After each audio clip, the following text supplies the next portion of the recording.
Use fones de ouvido para uma experiência extraordinária em binaural, som 8D.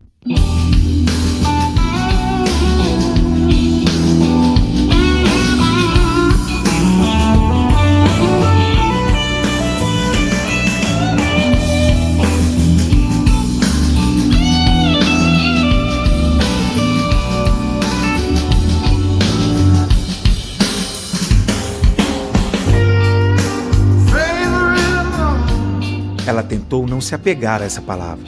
Impossível! Essa perspectiva deixava amplamente mais libidinosa a busca pelo amor. Estava ali com Vinícius.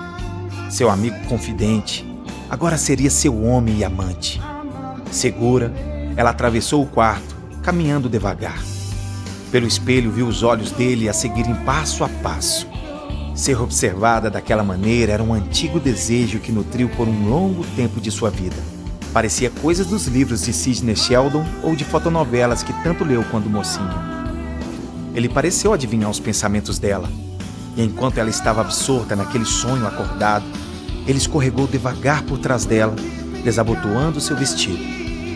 Despiu aquele corpo com o cuidado de quem desembrulha uma iguaria que esperou por toda a vida e agora tinha para si. Seus dedos delicadamente quentes deslizaram pelo corpo de Clara. Seu toque, seus lábios em sua nuca, fizeram com que ela ficasse arrepiada da cabeça aos pés. Com um abraço terno, conduziu-a para a cama. Em beijos ávidos, seus lábios afetuosos exploraram minuciosamente o corpo da amante, como uma abelha que vagueia por entre as pétalas antes de retirar da flor o sustento para a vida. Sem saber se mantinham os olhos abertos ou fechados, Maria Clara temeu acordar de um sonho. Entregou-se, permitindo que aquele momento se eternizasse em seu corpo. Cada instante seria sentido como se fosse o último. Doce, delicado, intenso e repleto de paixão, explodindo em prazer jamais sentido. Vinícius era o tipo de homem que sabia como satisfazer uma mulher. Tinha uma pegada de levar o amor ao infinito, uma parceira a subir pelas paredes. Fizeram amor por toda a noite. Sua variedade de repertório não deixava dúvida sobre seu conhecimento do Kama Sutra. Ele era impúdico, imoral e especialista na arte de amar. Ela esteve completamente entregue em suas mãos. Sua felicidade em dar prazer àquela mulher era indiscutível. Com carinho, aninhou a amante em seus braços para junto descansarem. Antes de fechar os olhos pela última vez naquela noite, exausta, Clara, mais do que intuição, teve certeza de que sua história seria longa com Vinícius.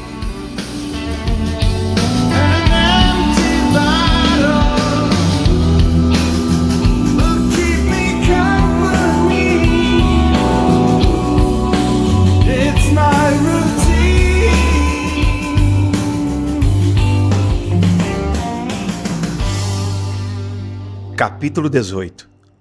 Entre razão e emoção. Perdoar é seguir em frente. Autor desconhecido. Seus dias eram sempre iguais. As horas se revezavam entre cuidar das lojas, das crianças, da casa e esperar por Vinícius. Ele desaparecia por dias, semanas e meses, depois chegava de mansinho, do nada, como quem desce do céu. No início era intrigante para Clara. Depois veio a insegurança.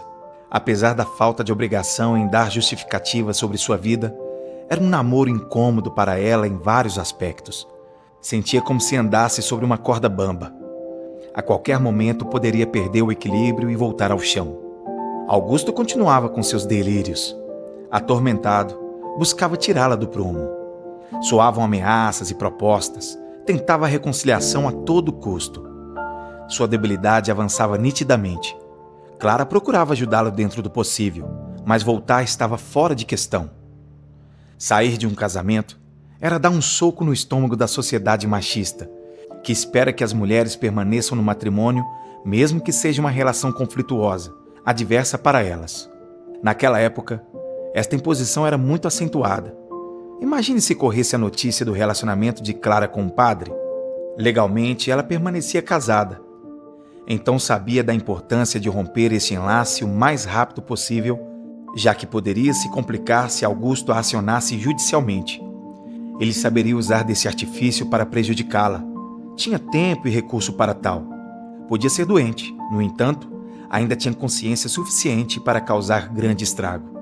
É importante perdoar antes de entender. Isso tem um quê de humanitário. Infelizmente, quando Maria Clara compreendeu o que se passava com Augusto, acabou baixando a guarda em nome da indulgência. Certo sábado, saiu apressada do trabalho. Havia se comprometido de levar as crianças a um aniversário. Passou em casa para um banho rápido, arrumou-se e saíram às pressas. Em tempo nenhum, ela negligenciava com Sofia e Bruno. Desdobrava-se para não os decepcionar. A alegria dos filhos é a única felicidade plena que as mães compartilham. Tinha isso como princípio. No retorno para casa, as crianças dormiram, coisa normal na fase de vida que eles rompiam. Ao descer do carro para abrir o portão da garagem, eis que das sombras, furtivamente surge Augusto, provocando-lhe imenso susto. Clara, preciso conversar com você. Ele anunciou olhando para os lados, transfigurado como uma assombração. Ar sombrio de dar medo a qualquer um. Clara procurou manter a calma, sabendo que seria o melhor a ser feito. Tentou afastá-lo com discreta repulsa. Olha, agora não é um bom momento. Como você pode ver, as crianças estão dormindo. Preciso colocá-las na cama. Argumentou.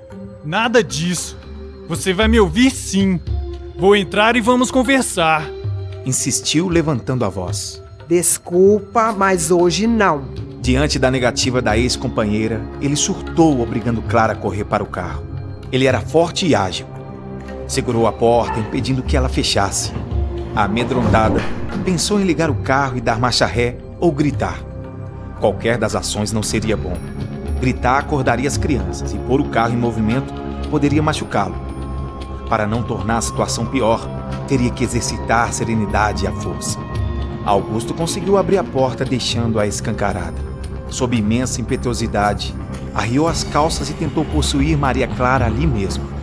Travando as pernas e braços, ela tornou impossível aquela tarefa. Em seu desvario, Augusto começou a urinar sobre ela de cima a baixo, enquanto gargalhava. Aturdida perante cena tão absurda, surreal demais até para ser contado, ela esperou que ele terminasse. Difícil imaginar o desespero que Maria Clara administrou. Dependendo da veemência do perigo que os filhos correm, somente alguém que os concebeu pode suportar situações inimagináveis. E ali, naquele exato instante, Maria Clara trabalhou para que Sofia e Bruno não assistissem ao cenário vexatório que o pai impunha sobre a mãe deles. Clara, apresentando uma calma deveras fingida, esperou que ele findasse, vendo nos olhos dele o prazer em aterrorizá-la. Aquele estado humilhante que ele impingia a ela era a fonte de seu maior deleite. Trazia isto estampado nitidamente na expressão doentia de sua face. Enquanto ele procurava se vestir, ela o empurrou, fugindo rapidamente para dentro de casa. Pela janela, observava suas gargalhadas desenfreadas que duraram vários minutos. Apesar de temer pela segurança das crianças, ela ficou por trás das cortinas, paralisada de medo. Quando o viu se afastar do carro em direção ao fim da rua, sem olhar sequer uma vez para as crianças, Clara compreendeu entre alívio e rancor que o problema dele era mesmo somente com ela. Tremendo, com receio que ele voltasse, ela saiu para resgatar os filhos, colocando-os na cama. O susto havia passado. Pôde sentar no chão frio do banheiro, desabando em prantos, agradecendo aos céus pelos filhos não terem acordado e presenciado aquele momento deprimente. Ela tinha muitas dúvidas pairando sobre sua cabeça. Sendo pai de seus filhos, ela não conseguiria se ver livre de situações insanas como aquela. O que faria dali em diante? Não seria exagero afirmar que ela se encontrava novamente no olho do furacão. Vinícius seguia em viagem. Ela não tinha em quem buscar apoio. Teria que enfrentar a tempestade sozinha. Novamente estava só. Sua sina parecia ser viver e enfrentar problemas sozinha. Maria Clara precisava encontrar uma alternativa que mantivesse Augusto distante. Não pensava apenas nela, os filhos também corriam perigo. Diante de outro surto psicótico igual, Augusto poderia provocar uma catástrofe. A única possibilidade aventada por ela foi procurar a família de Augusto. Não queria ser inconfidente, mas algumas cartas tinham que ser postas à mesa. Ser fácil não esperava que fosse. Contava com a presença do pai. A força dele seria a força dela. Ele falaria pela filha, e ele nunca a decepcionava. No início da manhã, seguiu para a casa de seus pais. Lá, relatou a ele o ocorrido na noite anterior. Como esperava, seu pai não se furtou em ajudá-la. Marcharam para a casa onde depositavam esperança de receberem ajuda. Ainda que pequena, era uma possibilidade que não poderia ser descartada. Qualquer ajuda seria bem-vinda. Os sogros de Maria Clara não recebiam seus relatos como reais. Sempre acharam que Augusto fosse excêntrico e nada mais do que isso. Esquizofrenia jamais havia sido aceito como diagnóstico para ele. Clara insistia. Algo tinha que ser feito sem demora, e é muito provável que aceitaram ajudá-la por receios de escândalos. Como a casa que ela construiu quase sozinha ficou para Augusto, conseguiram arrancar da família dele uma casa modesta. Chegaram à conclusão de que nada deveria ser dito a ele, na esperança de que por algum tempo ela e os filhos tivessem um pouco de paz. Os encontros com Vinícius continuavam raros, uma situação frustrante que começava a pesar sobre o sono de Maria Clara. Até que certo dia, ele desapareceu por completo. Nada de visitas, nada de telefonemas. Para Maria Clara, a atitude dele era abominável, desrespeitosa além do aceitável. Ela sentia-se sozinha, sujeita a encontros fortuitos, definidos por ele somente a seu bel prazer. Refletindo em uma tarde de domingo, compreendeu o quanto estava só. Entendeu que pessoas como Vinícius Martinelli podem encerrar em si um universo maravilhoso e os mistérios reservados apenas ao submundo. Isso assustou como nunca. A tristeza que sentiu ameaçou tomar a forma de depressão. Para afastar de si outra fase de melancolia, ela encarou o espelho, estalou os dedos e ordenou, juntando algumas palavras para se convencer. Não, Maria Clara, não entre em depressão. Levante a cabeça, siga firme em frente. Uma figura batida, refletida na superfície polida, quase sorriu.